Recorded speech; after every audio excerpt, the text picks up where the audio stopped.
Hey everybody, welcome to another episode of Real Estate Q&A with Mark.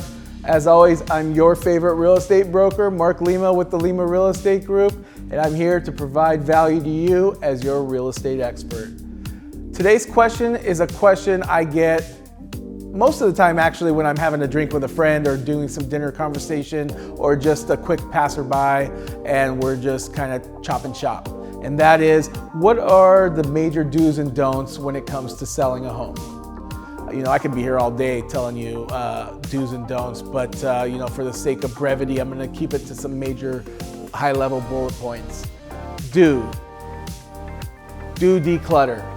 By far, I tell my clients, decluttering is the number one thing you can do, and the best news of all is it's free.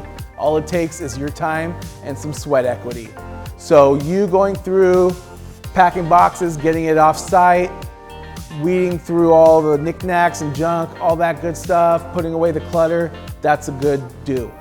Another do, if you haven't painted your home in a while, painting is by far the improvement I suggest to my sellers that's going to get you the highest ROI. Whether that's painting the interior, painting the exterior, painting that pink room that your daughter lived in back in the 80s, but now it has no reason to be pink, that would be what I would do. The third and final do, get out of Dodge. As a seller, the last thing you want to do is be on the home when a realtor is showing it to a prospective buyer. You may say, hey, I live in the house. Who knows it better than me?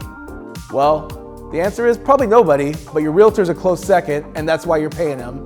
And let's be real, it's just weird if you're a prospective buyer and you're walking around the house and there's a seller over there looking at your every move and reading all your emotions, whether you love their painting in their living room as much as they do or whatnot. And I think every single time I've had a seller on site, they've become offended with some negative feedback that they overhear the prospective buyer giving their realtor.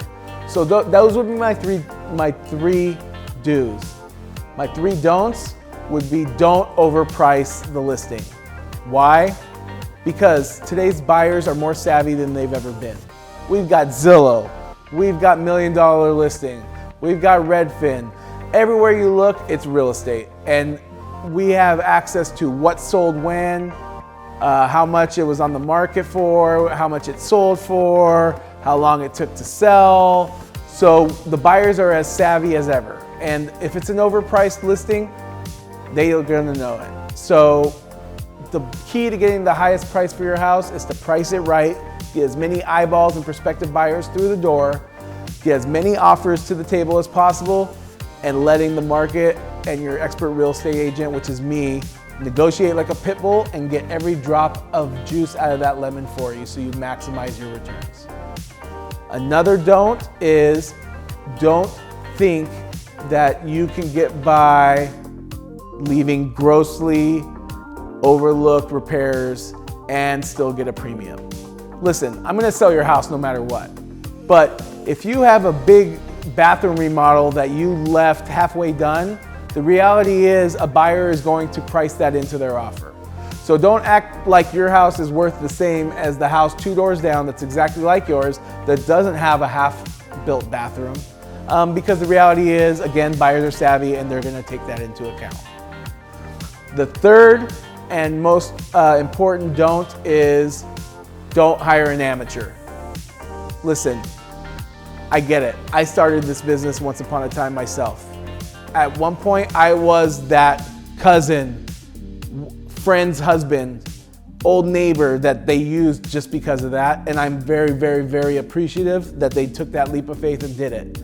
But now, after being in the business 14 years, I can tell you, having someone that's in the trenches daily, that knows the ins and outs of real estate, that has long-standing relationships with the various heavy hitter agents in the area, someone who's seen every scenario, negotiated out of every possible pitfall, someone who is seasoned is going to be head and shoulders more productive for you than that sister that just got their license, that neighbor 2 doors down who's a fireman, also a plumber on the side, sells slushies at Little League games, and has his real estate license.